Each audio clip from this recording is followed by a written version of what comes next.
podcasts. Welcome to the Games Explained podcast, where we talk about games and we talk about the alligators. We're your hosts, Dan, Ben, and Matt. How our podcast works is we talk about games we've been playing recently, and then we talk about our topic for today, which today is online board games. Oh, no. Oh, it's online alligators. Board games you can play on the internet. And then we talk about the future. I think my new favorite game, which I'm pretty sure just came out last year, is Tiny Towns, and it's so fun, and it's got all these little pieces that look nice, and it's wonderful. How do you play it? What's it like? In this game, each person has their own 4x4 grid in front of them. And each round, you have a master builder who has a tiny little gavel thing. And each round, that person declares what kind of resource they want. And there are 5 different kinds of resources. There's glass, wood, brick, stone, and wheat. And you take a resource from the middle, you put it somewhere in one of your 16 squares in your town. The purpose of grabbing resources and putting them in your town is that you want to outline what a building looks like. So there are 7 different buildings in the game, and they can be shuffled through depending, like, just for replayability, you can have 4 of each different kinds of building, but only 7 during a game. So 7 different buildings. Each building is represented by a card in front of the table, so everyone can see what that building does. That card is shared amongst everyone. And that card will have like an orientation of resources. So for example, like wheat, and then south of that is brick, and then west of that is glass. So like a little L of wheat, brick, and glass. And if you put it down in that orientation or flip-flopped or whatever, then you can take those resources, take them off your mat, and put down a cottage there. And every building is worth a certain amount of points based on a certain rule set of some kind. It's wonderful because it's a super unique way to manage resources, because you're trying to manage this space that's constantly growing and shrinking because you're filling it with resources, but then removing them to put your buildings on. You're trying to like plan so many steps ahead to see where am I going to put this thing that I want to add to my village, and it plays with the feeling of randomness in such a way that it's not really random. You see everything before you. There's no drawing cards or rolling dice or anything like that. It all depends on what other people are going for. So like you have to react to that. So like if I'm the master builder and I say everyone's getting wheat, because I want wheat for my building, but then you guys have to take wheat whether you like it or not. So you have to find some way to make that fit in your town. And it is wonderful and fun, and it's my new favorite game. So I guess the randomness, it just exists in the other player's brains, and it's randomness that you can like try to predict, right? Like you can look at their board and say, oh, they have 2 wheats, they probably want a glass. Yes, exactly. So if I know that I want a glass, but I also want a brick to finish my building, I know I can't rely on them to call brick.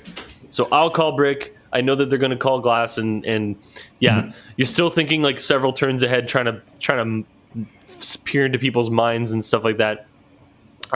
It's 2 to 5 players. It's a wonderful time. No, 2 to 6. 2 to 6 players. It's a wonderful time. Yeah. I've very thoroughly enjoyed it. Yeah, I've played it once or twice, and it's pretty good. I know for me, what was really fun was with the one of the buildings is the factory, I think, where you can once you've built the factory, then you can choose a resource, and anytime anyone calls out that resource, you get to pick whatever you want. And so I would build a factory that I thought was going to have a resource that everyone else was going to be calling frequently, and so then I'd just be calling all the weird, obscure stuff. And then when someone called what I own in my factory, then you just go nuts with whatever you want. Yeah, because you're dumping all the stuff that they don't want, so they want that one particular resource all that much more, which you don't care about. Yeah, it's wonderful. Do you ever coordinate with the other players? You're like, hey, I'll get wheat if you get brick, and then I'll help you out later.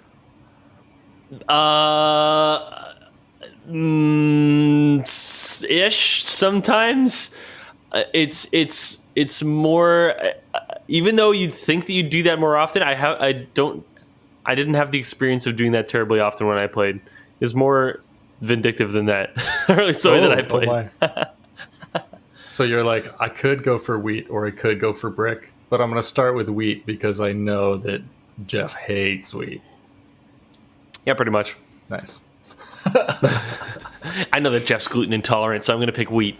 So that was Tiny Towns? Yes. Ben, what have you been playing lately? Yeah, I recently played Takenoko for the first time. I think that's how it's pronounced. Quite possibly not.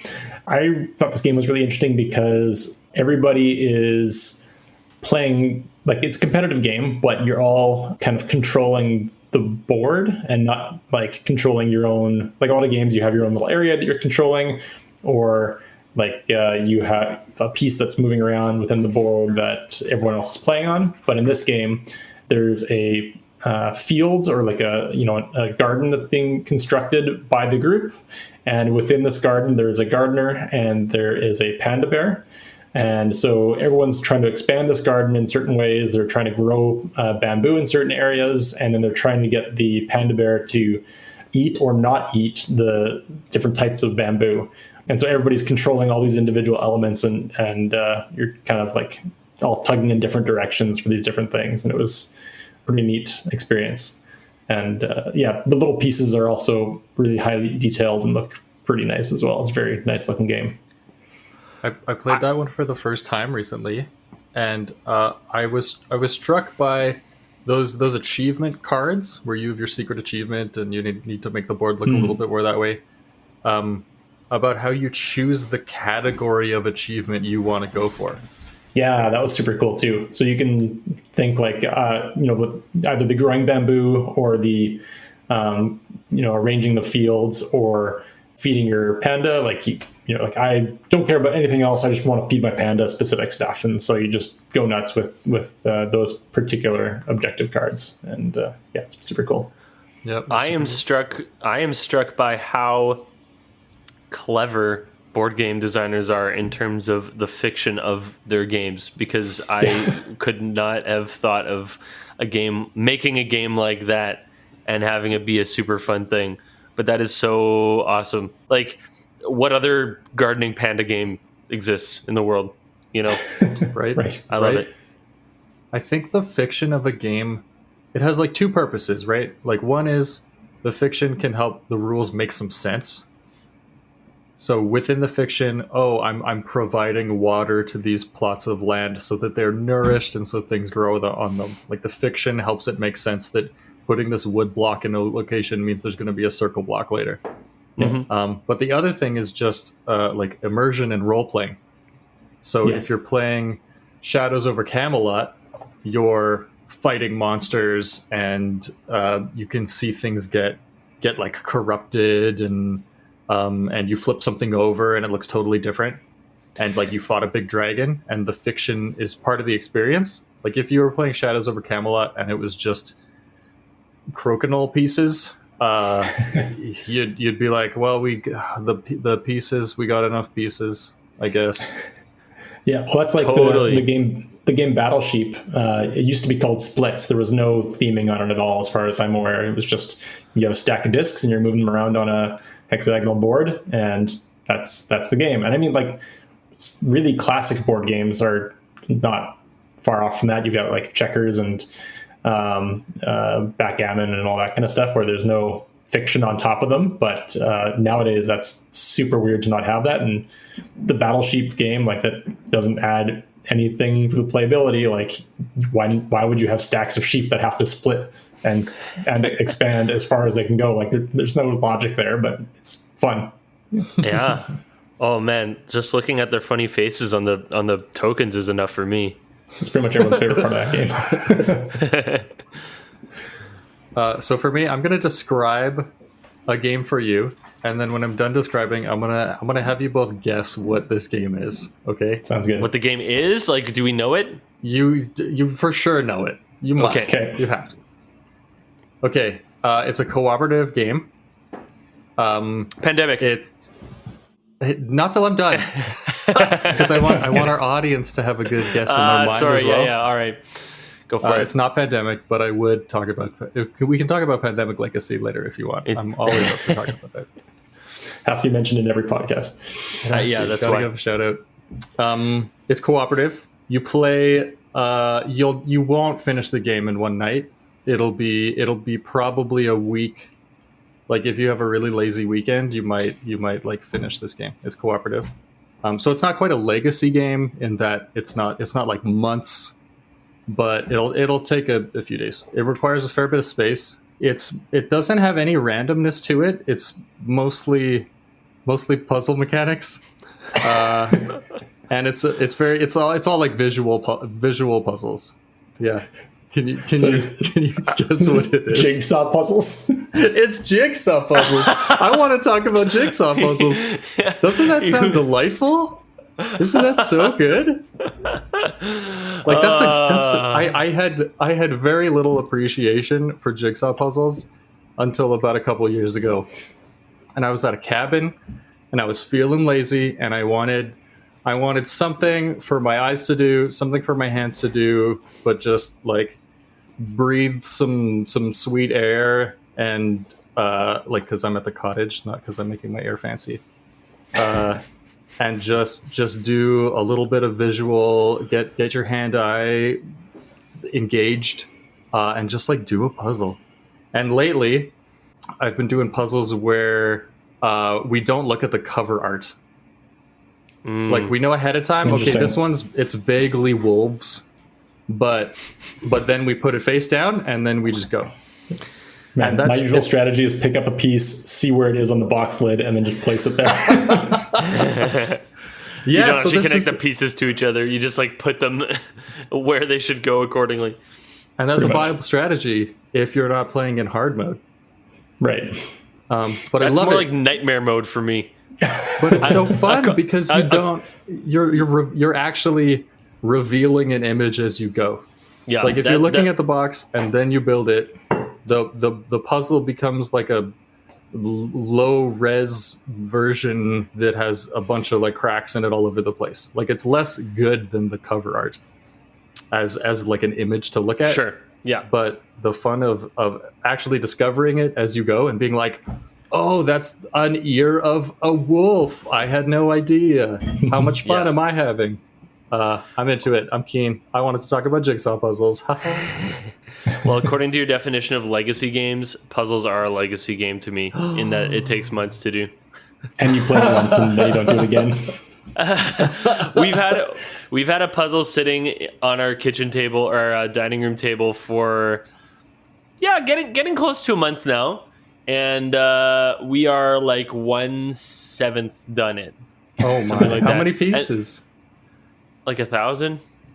We sit down. It's like, take a few minutes here, a few minutes there, and it's fun. It's a nice way to pass time where you're not looking at a screen and just chill and take a break and a breather.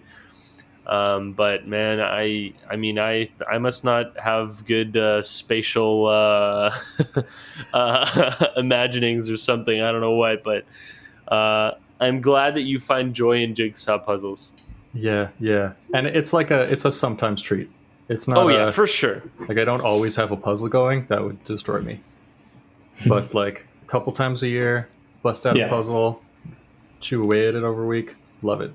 Everything in moderation. Put on your favorite podcast and shout out that is our good. podcast. All right, well, let's talk about the topic of the day, which is online board games. Ooh. What have we played? What's good? What's weird? Tell me more. I think when we start this discussion, there are 3 main sources of online board games if you're looking to play with people. Basically, if you're looking to play remotely with other people in the same board game. So the 3 options would be Board Game Arena, Tabletopia. Throw your hat in the ring as far as your choice way of saying that word. Tabletopia, Tabletopia, Tabletopia. Tabletopia. And finally, Tabletop Simulator. And I feel like that the way that the order in which I introduce them is like a spectrum of how they operate and what their function is. So I think one of the things about Board Game Arena that makes it great is that it's once you get past the menus, which I think don't do well, once you're actually in the game, it's fairly dummy proof when you're in the game. So it's just done in a browser, and it's a website that you can sign up for free. They have just over 100 board games on the website, and basically you can play with anybody. You can play with random strangers and get in a queue to join a table to play whichever game people are trying to play, or you can invite your friends to a specific table and play there. That is my biggest gripe about the site is actually getting to that point, because it's very complicated. It seems way more complicated than it should to get to that point. However, that aside, like playing the game is great, because for people who maybe aren't so tech savvy or who aren't into board games, it can be pretty overwhelming to try and set something up online to play with people. But once you're actually in the game, like the game computes how the rules are supposed to go. It like highlights the section that you're supposed to interact with when it's your turn, and it's very clear, like it's this person's turn to do this, or when it's your turn it says you can do either this, or this on your turn, and it's really clearly laid out. And I've found a lot of success playing with people, and that's been the main way that I've been playing board games online with people recently. Yeah, same for me. And they also have a bunch of good resources where you can click through to read the rules or watch people's videos and how to play them. So you mentioned that it kind of helps hold your hand while you're playing the game. It enforces the rules for you, essentially, which, especially when you're playing remotely and you're trying to teach somebody, that can be really useful, so people aren't just doing random stuff and you don't really notice it like you would if you were in person. The downside to that is if you accidentally click on something and you go down a certain route that you didn't mean to go, when you're playing in person, you can very easily say like, oh, sorry, can I just undo that and whatever, or correct something because you didn't understand it correctly. Board Game Arena has some limited undo functionality, but it's definitely incomplete. I didn't realize that it had any undo functionality, but it's good that it has something. I think I've only seen it in games where you have like compound elements to your turn, so you can like go back within your turn, but you can't like undo your turn completely. Yeah, I'm sure, because like, especially if you're playing a public game, if you click like "thus ends my turn," there's like no way that you could like scoop it back up. It's like you dumped your bucket out into the earth. You can't exactly pull the water out of the earth. Look at that metaphor that I've got going on there. Yeah, man, bringing up entropy in our board game talk. The entropy of Board Game Arena. So I love that Board Game Arena, it codifies the rules. Like you can't do an illegal move. It's really tough to help someone with the rules when you're not in the same room as them, and so this helps out. So you can ask them, hey, what does it say at the top of the screen? They'll say, oh, I mean, I can add a face to my dice. And then you can say, oh, that means you have to click here, and you can help them out. As opposed to like not having discrete options for someone. Yeah, and to that point of being able to help them remotely, there's also a nice function where you can share your cursor, so you can see what you're pointing at on the same screen. It's kind of hidden in the bottom corner of the screen. There's a lot of UI stuff on Board Game Arena that's not great, like things that are hard to find and things that are labeled weird. Like when you go to set up a game, there's no start button. There's a open table to more players button, and then you can restrict it to just the people that you've invited, and then you can start the game. And it took me like 10 minutes to start my first game. But getting past that, like there's a lot of neat little things in there that make it really nice to play. I mean, I only ever used the mouse pointer thing to like troll with people. I never actually like really seriously considered how it's like when you're like in grade 2 and you just repeat everything that somebody says, like follow somebody's mouse around to annoy them. Anyway.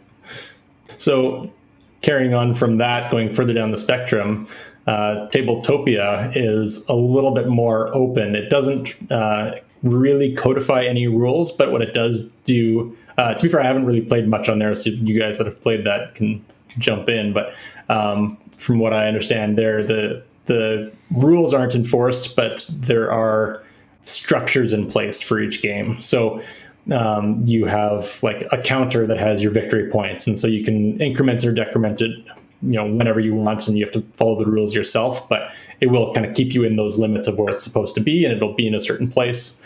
Or if you're supposed to stack tokens on a certain thing, it'll let things snap to there, so you can put things directly where they need to go.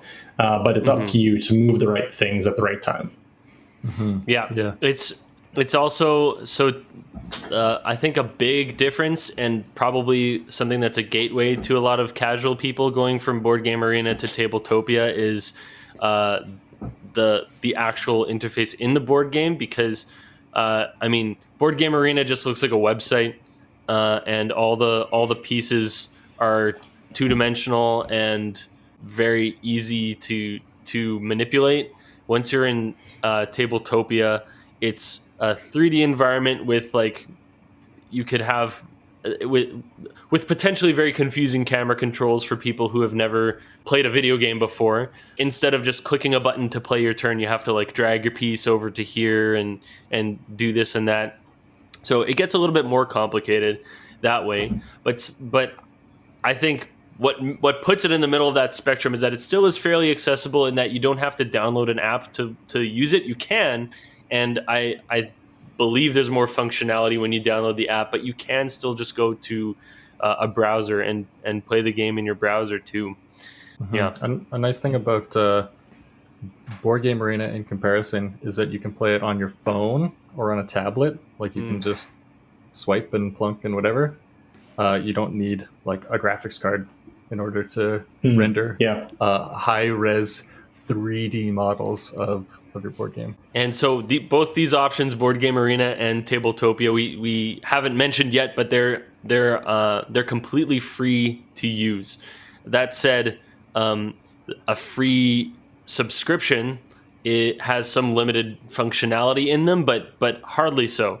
In Tabletopia, I don't have a paid subscription, and I can't recall off the top of my head all the things that you get with a paid subscription, with the exception of premium games.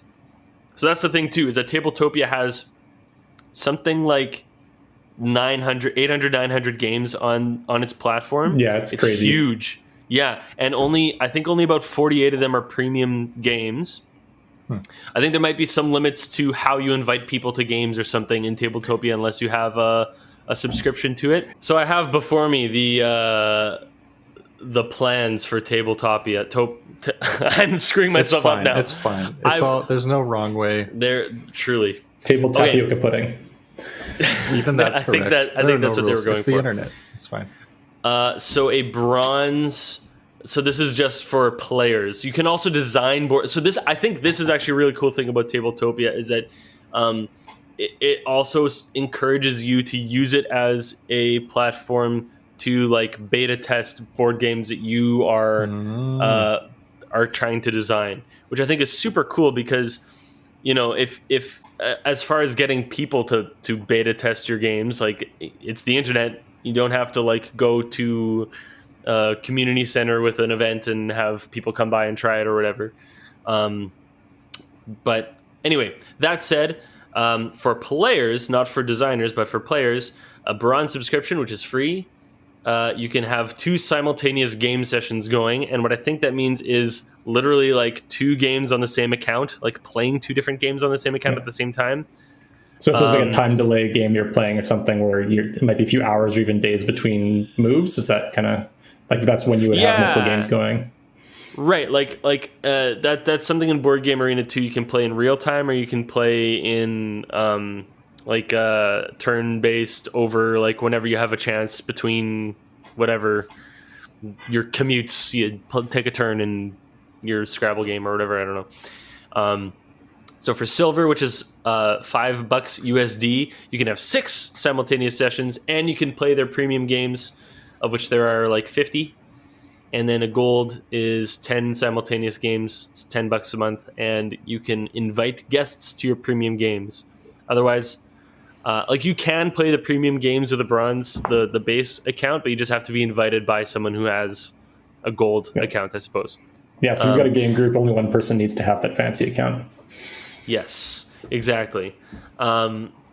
And so with Board Game Arena, a paid subscription allows you to do some of those things too. There's some premium games on Board Game Arena, and also you can play in online competitive matches with people who using the same internet address as you, in the same house as you, because it's cheating otherwise. Anyway, so those first two platforms that we mentioned are by default free to play. The third platform that we're going to mention, which is Tabletop Simulator, that you have to buy the base game. But so it works a little bit differently from the other two. But Matt, why don't you take it away on Tabletop Simulator? All right, Tabletop Simulator. Tabletop Simulator is, let's say you were playing a first-person game, like you're playing Half-Life, so you can pick stuff up and you can put it down, and you walk up to a board or like a checkers table, and then you play checkers by like manipulating pieces using physics, and it's up to you to keep track of the rules of checkers and to put the tokens within squares rather than on the lines between squares or on the board at all. Yeah. So it's up to you, but all the pieces are there, so you can play whatever you want, however you want. If you want to play with house rules, it's all you. You can play with house rules. If you want to flip the table, you can flip the table. Mix and match pieces between games. Yeah. You can what between games? Mix and match pieces between games. Oh, nice. Yeah, totally. Like you could use Uno cards in your game of Magic the Gathering. So you pay for the main game, and then if you want pieces from a particular game, you pay a few bucks to get those pieces. So if you want the scythe pieces, you can give them $7, and then you get some scythe pieces. So yeah, I think the community building and development aspect of Tabletop Simulator is part of what makes that a popular option. Hey, like people creating things and even like uploading assets for a game that they own or something, and then have it available to download as part of the game. Yeah, I did the Ludum Dare game jam last weekend, and someone made a game that you play in Tabletop Simulator in a weekend. Wow. Okay, so I'm curious about that because did they just provide the pieces and a rule book, I guess, for their game, or how did that work? Yeah. So you load up the game, and all the pieces are laid out at their like the starting point for the game, and there are a couple cards that say what the rules are and how to play the game, and then it's up to you to follow those rules and play the game. It was a solitaire style game. That's really cool. I like that somebody did that for a game jam.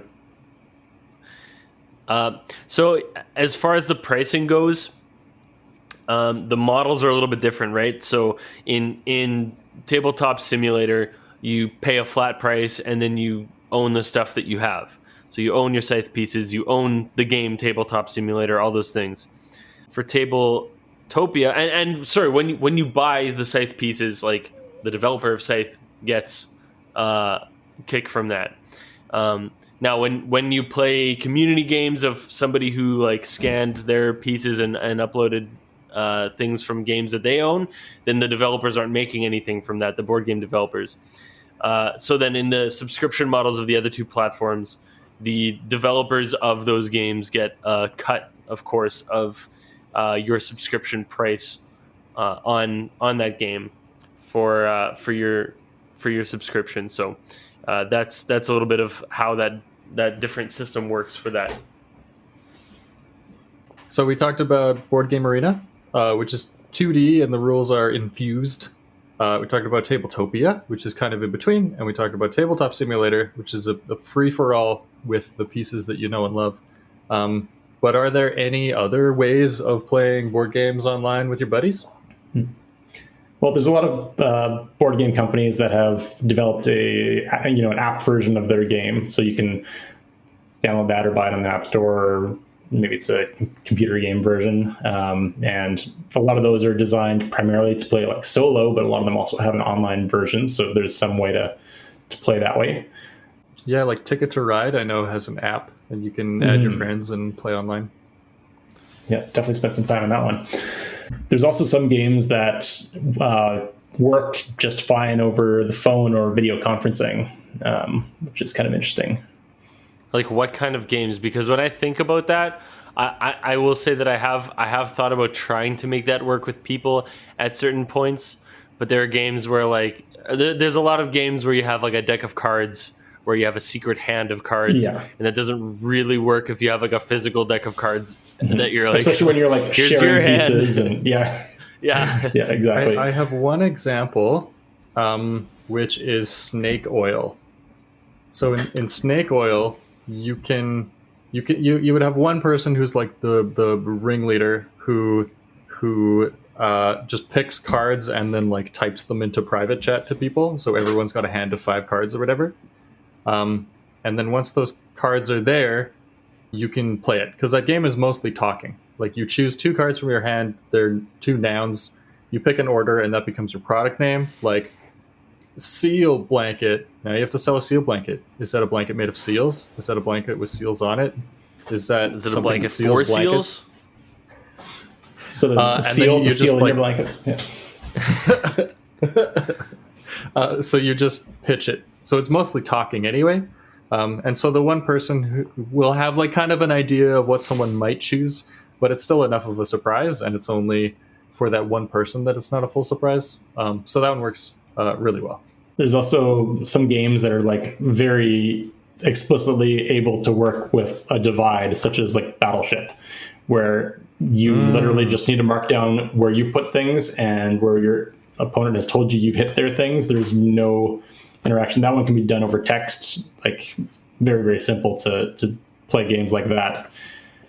I recently played, this is going to be a bit of a tangent, but I recently played with my dear wife and her family a game of like 20-person Battleship via video conferencing, and I'd never seen anything like this before, and this is like one of the most extreme cases of house rules that I've ever seen. Yeah, I can imagine. It's like 50 years of like developing a secret game technique. Like everybody had a 5 unit length battleship and a 2 unit length sub, and as long as you had, you could fire a shot per ship that you have remaining, and everyone shared the same C. So if you and I both had something in A2 and A2 is called, we would both get hit, and we would have to declare it to everyone. But since you could call 2 spots, if you had 2 ships, if I said like A2 and B5, and you said that you were hit, we wouldn't know if it was an A2 or B5, so we'd have to write like a letter 1 or a number 1 because it was the first turn in each of those spots, and like so like B with a question mark for Ben. Oh man, it's crazy. It was so unbelievable. How long did that take? It was like an hour and a half or 2 hours or something. Yeah, it was quite something. People had like insane ways of keeping track of everybody's shots and everything. It's like, hang on, can we go back and see what was hit in 18? And it's like, okay, so shot number 18 was B7R4. not R. We didn't go that high. But yeah, it was. I mean, I could tell that they had done this many times before because they were very serious about it. But that game, I mean, that game was built for teleconferencing. Yeah, that's so fun. It's crazy. In light of all the different things that we have seen on these different ways of playing board games remotely with our friends and family, and I think that's what our focus is here, is not necessarily about playing those games together in person, but playing remotely with people. What are the best elements of all these different platforms, and what are some things that could make them even better? I'd say that the biggest thing for things like these virtual board game sites and apps, the big thing they provide is shared state. So everyone has a sense of where everyone else is doing things in the game and what else is going on. They track things visually or what have you, and allow the game to progress that way. Like that's kind of the biggest thing that getting together in person really requires. things like our Battleship or Snake Oil or whatever, those ones can be done purely audibly, and people can track things themselves if they need to and whatnot. But these online services really help with keeping that shared environment going. And yeah. Mm-hmm. I think a bunch of these games could make even more use of the fact that they're now digital. Like, we could have fancy animations when things happen. You could do things that are impossible with real world pieces. Like, you could take a piece and tear it apart, and now it's two pieces that do something different. And you can glue them back together, and it would look the same as it did before, and not like you glued it back together. So there's things you can do digitally that are impossible with the physical. And I think we could have board games that make full use of being digital. Like, they can have even more rules if it's like Board Game Arena and it keeps track of the rules for you. The rules can be even more complex. It could have really fancy random number generators that aren't just dice-based or card-based. But it would keep track of that for you. Yeah, we could go in that direction.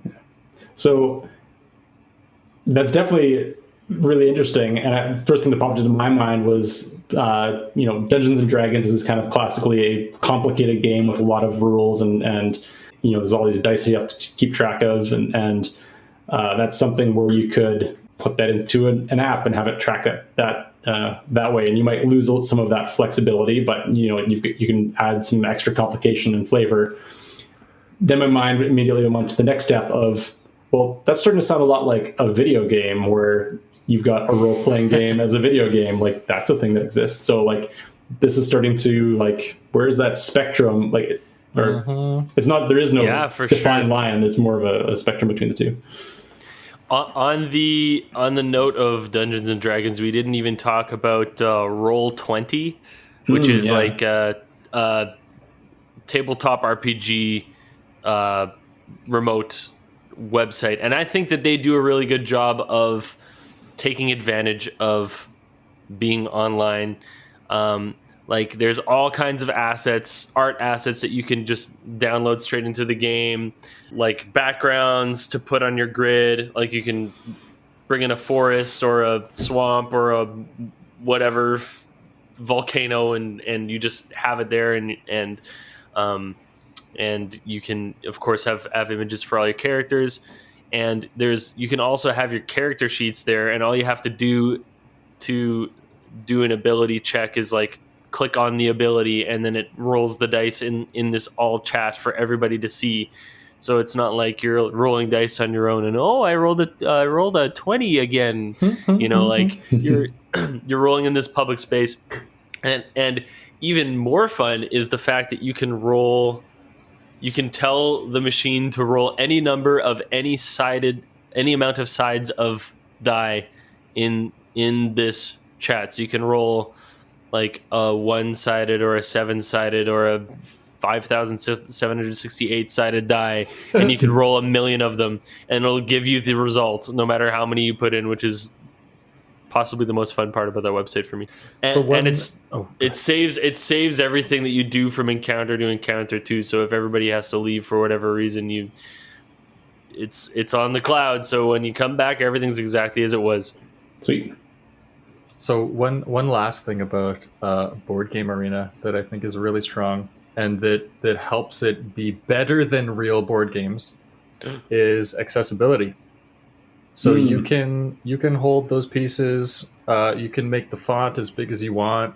You can zoom in. If you can move a cursor across the screen, you can play games. You don't have to physically reach across the table. You can take your time. I think it's a great way to make board games more accessible too. It sounds to me like, for the most part, these sites are doing some really good things. Like, I mean, they're emulating exactly what the experience that we're hoping for in this. Well, they could just go bigger. Like, let's see what 100 player Uno looks like. Let's do it. 6-Nimt would be awesome with like 100 people. Like Battle Royale 6-Nimt. Yes, like basically any game where your turn happens simultaneously to someone else's turn would be amazing with like hundreds of people at the same time. Yeah. If it was like Monopoly and you had to wait for your turn to roll the dice, that would suck. But but if you're all rolling dice at the same time, that's grand.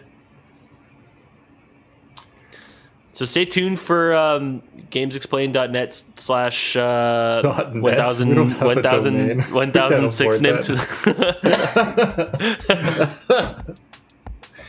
Well, that's our podcast. Thanks for tuning in. Come back next time when we talk about sharks. Are they cool just this week or every week? See you then. Bye. Bye.